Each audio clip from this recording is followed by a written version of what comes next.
coffee for your head. I'll get you up and going out of bed. Assalamualaikum warahmatullahi wabarakatuh. Hai guys, perkenalkan nama saya Indra Kurnia.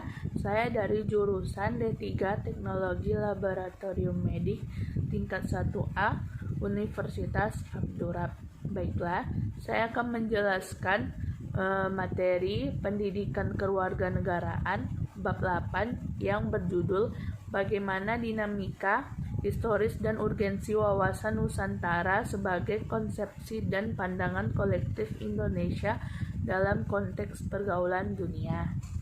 Baiklah, pertama saya akan menjelaskan tentang pengertian wawasan Nusantara.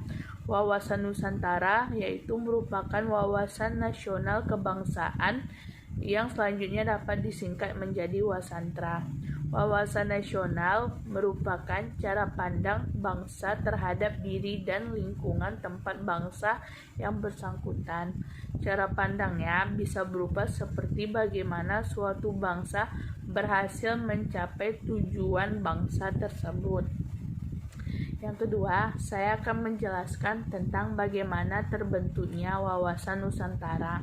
Wawasan Nusantara bermula dari cetusnya Deklarasi Juanda tanggal 13 Desember 1957. Inti dari deklarasi itu adalah segala perairan di sekitar di antara yang menghubungkan pulau-pulau yang termasuk negara Indonesia dan tidak memandang luas atau lebarnya adalah bagian-bagian yang wajar dari wilayah daratan negara Indonesia. Dengan demikian, bagian dari perairan pedalaman atau nasional yang berada di bawah kedaulatan mutlak milik negara Indonesia. Kemudian, keluarnya Deklarasi Juanda 1957 membuat wilayah Indonesia sebagai salah satu kesatuan wilayah. Laut bukan lagi pemisah pulau, tetapi laut sebagai penghubung pulau-pulau wilayah. Melalui perjuangan di forum internasional, Indonesia akhirnya diterima sebagai negara kepulauan. Berdasarkan hasil keputusan konferensi Perserikatan Bangsa-Bangsa tentang Hukum Laut atau UNCLOS 1982.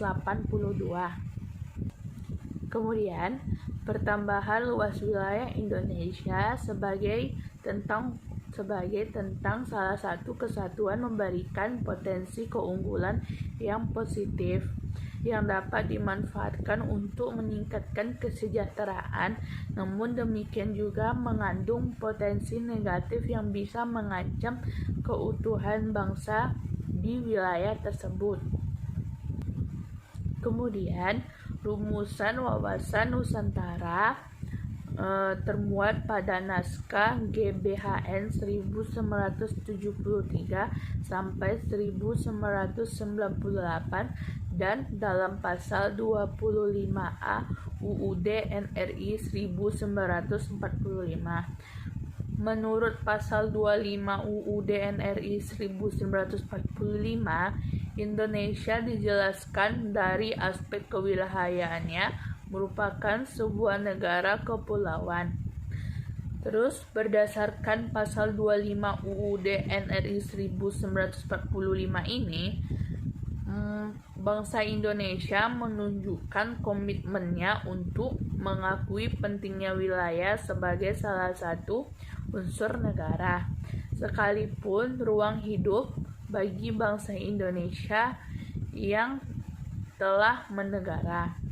Kemudian ketentuan ini juga menghubungkan kedaulatan wilayah NKRI di tengah potensi perubahan batas geografis sebuah negara akibat gerakan separatisme sengketa perbatasan antara negara dan pendudukan negara asing. Baiklah, sekian dari penjelasan saya tentang bagaimana dinamika historis dan urgensi wawasan Nusantara sebagai konsepsi dan pandangan kolektif kebangsaan Indonesia dalam konteks pergaulan. Baiklah, sekian yang bisa saya sampaikan. Bila ada kata-kata yang salah, saya mohon maaf. Saya ucapkan Assalamualaikum warahmatullahi wabarakatuh. Guided through my curve.